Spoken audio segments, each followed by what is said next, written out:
What's up, guys? Welcome back to the Winter Exhibition. I'm axeltoss, joined by axslav. We're currently watching a best of 5 between MarineKing Prime and Huck from Evil Geniuses. Before we get into game number 3, Full Sail University is the official education partner of MLG. If you're looking to get into video production, graphic design, game design, anything like that, and you're wondering what's the next step you should take, I encourage you to check out fullsail.edu/MLG. They'll have you fill in for some information about what you're kind of looking for, what your goals are.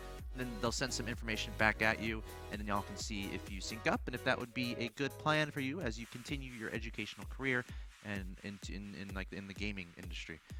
So that being said, shall we advance on into game number 3? Let's do it. Game number 3 is on one of your favorite maps, I believe. This little circular pattern map called Planet S. Yep. Really cool. There are 2 golds in the middle, kind of on a low ground. Both bases top right and bottom left. Speaking of which, in the bottom left-hand location of Planet S, we have the Red Terran player who's currently up 2-0 in this best of 5. He's 1 win away from advancing to the semi-final of this tournament, 1 step closer to the $1,000 first place prize. He would play he would play Bly in the next round should he win this map. He is MarineKing. That would be a match, man. Oh yes, it would. Bly is he has no fear when going up against intimidating Terran players, because he went toe-to-toe with Flash, but ended up losing that at the Winter Championship event. His opponent in the top right hand location of Planet S is the Blue Protoss player from Team Evil Geniuses. He must win 3 games in a row to advance to the next round of this tournament. He is Huck.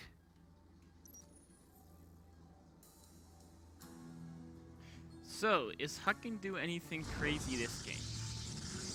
Oh, MarineKing changing his build up. This sly dog him. Ah. No command center first this time. It worked the first 2 games, but he's like, you know what, this build's too strong.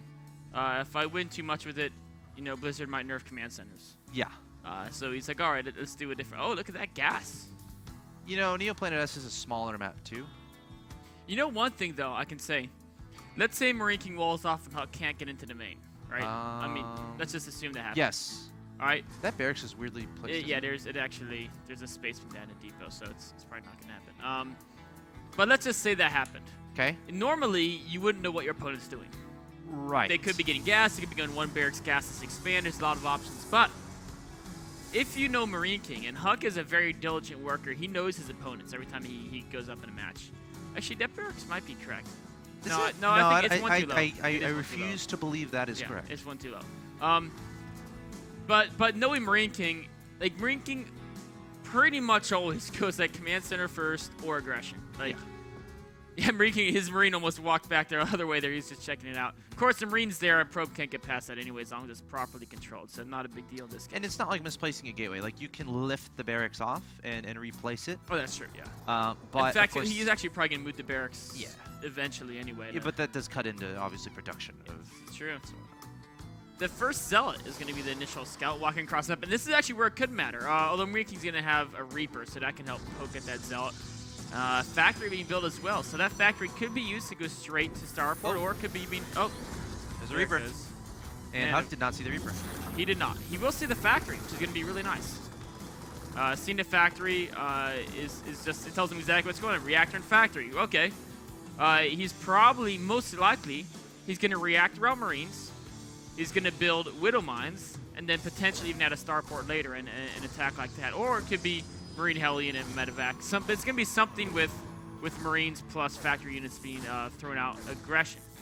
Now, knowing that, how does Huck proceed? Oh, he almost surrounded the Reaper there. MarineKing has to be very careful. He greases his Reapers up. Okay, the Stalker should be able to take him out. Ooh, shit. He will. Yeah. Goodbye, Reaper. All right. The Reaper saw the 2 extra gateways, though, didn't he? He got back there. Oh! Just canceled. He cancels. Tricky. That was a Robo. Oh, okay. So Huck was going 2-gate Robo. He's going like an Immortal Bust type build. And then he cancels one of the gateways to go to a fast expansion, and he's going to use Observer to defend MarineKing's aggression. And he's going to put a bunker on the high ground. Yeah, it's nice, because MarineKing thinks he's going to be attacked, right? So instead of going, any Widow Mines and draw play, he used that gas to get straight to Siege Tank, so he'd be safe. And this is great for Huck, because Huck's actually not going to put on aggression.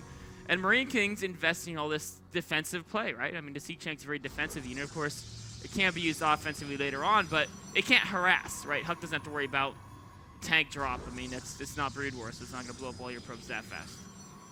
Going to open up with 2 observers here. Very passive, safe play here from Huck thus far. Just wants to make sure his Nexus is secure. MarineKing poking down his ramp with Marines, getting that safety tank on the high ground there. That's a very dangerous spot to put a tank. Yeah. I guess it's true. He didn't see the Robo, right? When he scouted, he just saw the one gateway being built. So he might have assumed it was something like a 4-gate. Against a 4-gate, you want the tank there. Against anything that involves something that can give high ground vision, or even a mothership core, the 4-gate, a tank that close to the edge can be picked off very easily by a set of stalkers or even an immortal. Huck able to scout pretty much everything that's going on. His observer is going to stay safe for now from those Marines. However, and Huck is currently boosting that immortal. Ooh. I wonder if he's going to try to pick that tank off. If MarineKing doesn't move that tank, Huck may cross map just to kill it. Yeah. Not intending to like go all in and win the game, but just to get a free kill, right? Oh, another tank's gonna get right next to it. Well, one immortal could take out both those very easily, unless the Marines get get on the low ground right next to them to keep those immortals at bay. Yeah, let's see what this immortal. Let's see where he goes. Huck may not win across the map. Yeah, it's very dangerous. He knows there's no medevacs out, right? So he should feel reasonably okay crossing the map. He knows there's no stim. So he can always just run away, right? Because, I mean, there's no fast units from the Terran side. He knows exactly what MarineKing's doing. MarineKing might even go out and put on a little bit of pressure of his own here. He's going to be repositioning those tanks. Yeah, he's at this point, MarineKing's like, okay, if it's not going to be a 4-gate, pull them back a bit. You don't want them to be too vulnerable to units from the low ground. Very, very smart play by MarineKing there.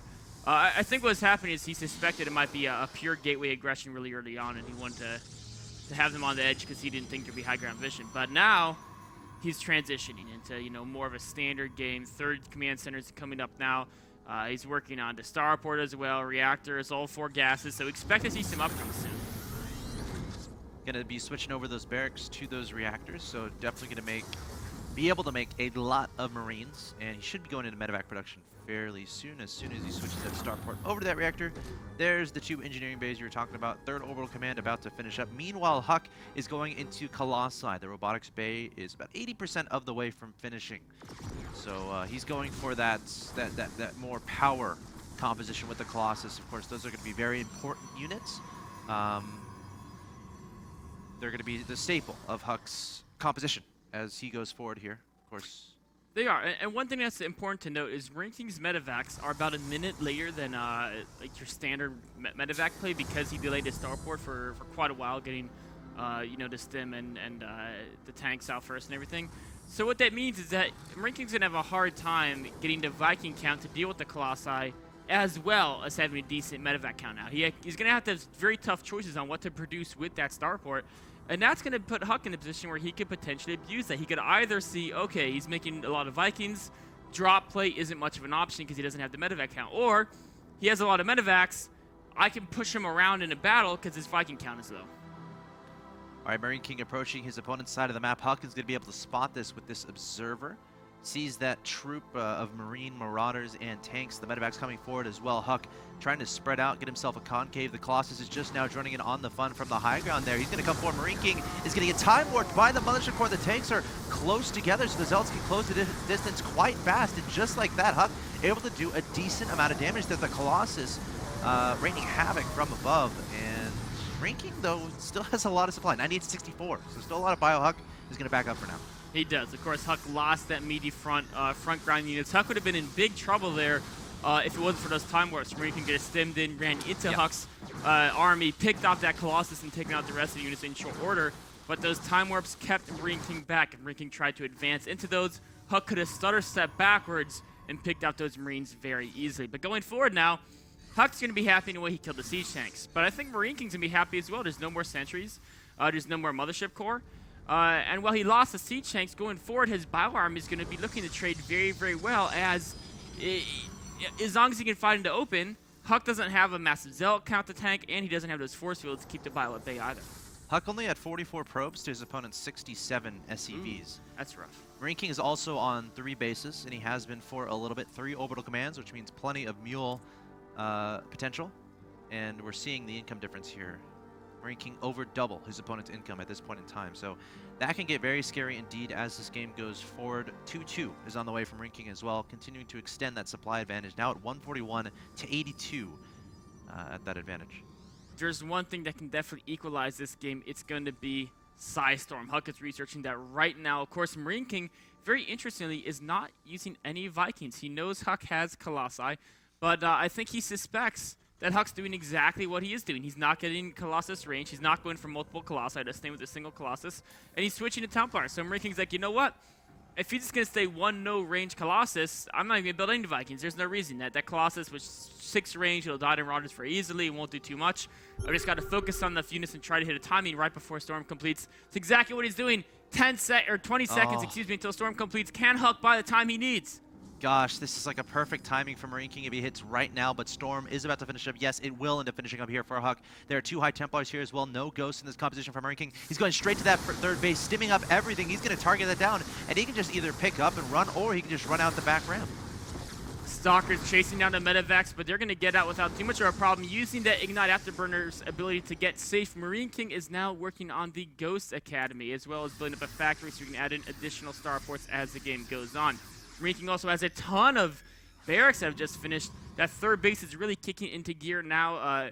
Fourth base is well on the way. So while Huck does have this Storm, and temporarily he might have a good army, because of that Storm, MarineKing has enormous advantages in economy and population. You know, MarineKing has purely bio right now. He has no Ghosts, he has no Vikings. He's going to try to deal with the Storms. He can try to deal with the High Templars and the Colossi at the same time. Huck trying to engage from as many angles as possible, but MarineKing is everywhere. He's at 169 to 85, screaming, "Where are my dragons?" He's going up, going to start pursuing that Colossus, and the Colossus going up to the third base. The Zealot's getting warped in, but Huck is getting lower and lower in supply. This is looking very bad for Huck. The single Colossus is trying to skedaddle out of there. Walking to the left. It's going to escape. Maybe he can develop a cave on the left side of the way, but he is going to lose the third base. Colossus flees for its life, saying, "Goodbye, Protoss. I'm crossing. I'm going to hang out over here while the base burns down." That Colossus has a long road home. He's got 9 kills, man. MarineKing trying to engage his bonus just watch the Colossus. Don't worry about the base. The story is the Colossus. Yeah. See if he can make it home. You he was fighting 2 Marauders. Yeah, he was. I think he would have died to those 2 Marauders. He was stepping up to the plate though, but he abandoned his friends. His friends were gonna die anyway, man. It's like the boat's sinking. You jump off, and then so you fight. So you're saying if zombies were attacking me, and you were like a little bit away, you wouldn't try to help you? If you were already bidden? Not necessarily. I was being. No. He was bidden. The zombies were grabbing me. Right? No. Would you leave me to die? Not in that case.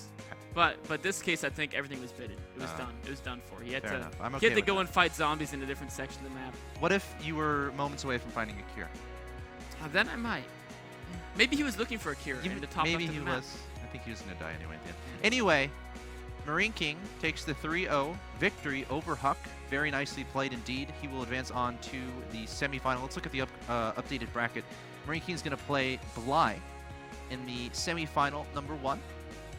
And then still to come, starting Monday, Tuesday, is going to be Creator Thorzane and Sasa Hero. Of course, I think we have a schedule. Creator Thorzane. That's going to be amazing. Thorzane's, both of them have insane late games. There's the schedule. So yeah. write this stuff down or take a screenshot because you do not want to miss these. Hero Sase is going to be on Monday. Of course, they're all at 5 p.m. Eastern time. Great point. 5 p.m. Eastern. Creator Thorzane is going to be on Tuesday, semifinal A and B, Wednesday, Thursday, and of course the final will be on Friday, where we'll give $1,000 to the winner of that match and $500 to the loser of that match. Who do you think is going to be in the final? Okay, so I think it's going to be MarineKing. I think MarineKing is going to be Bly, but that could go. Bly has the ability to upset. Like he's shown how good he is against Terran. MarineKing is a favorite there. Yeah. And on the other side, either Sasa Hero, Thorzane, or Creator. I'm gonna say Hero. Yeah, I would say Hero. I think Thorzane's a really good dark horse. Thorzane's PvP, especially in the late game, is insanely good. I think he actually has a legitimate chance to be a good dark horse here. All that's happening next week, of course, coming up next on this channel is going to be Rules of Engagement. That's right. Coming up next, Rules of Engagement. Going to do some great analysis. And we're looking at the Rhett versus Flash games from MLG Winter Championships at Dallas. Of course, games 1, 2, and 3 from that series. It was a great series. Flash is Flash. Like, it's always amazing to analyze his play because this guy is basically as close to perfect as you can get in StarCraft 2, I think. Right. At least right now, he's still getting better. Everyone's getting better, and pursuit of perfection is the goal there. But Rhett played very well too. Rhett's really been stepping his game up in Heart of the Storm. He showed it at the IEM tournament. He showed it again in Dallas, even though he did lose that series. But losing to Flash is that's fun. Looking forward to that. But guys, that does it for today's edition of the Winter Exhibition. This has been axeltoss and axslav providing the commentary. Of course, stay tuned. Rules of Engagement is coming up next. And again, remember to tune in next week, starting at 5 p.m. Eastern every single weekday, as the Winter Exhibition Tournament concludes. See you in a bit.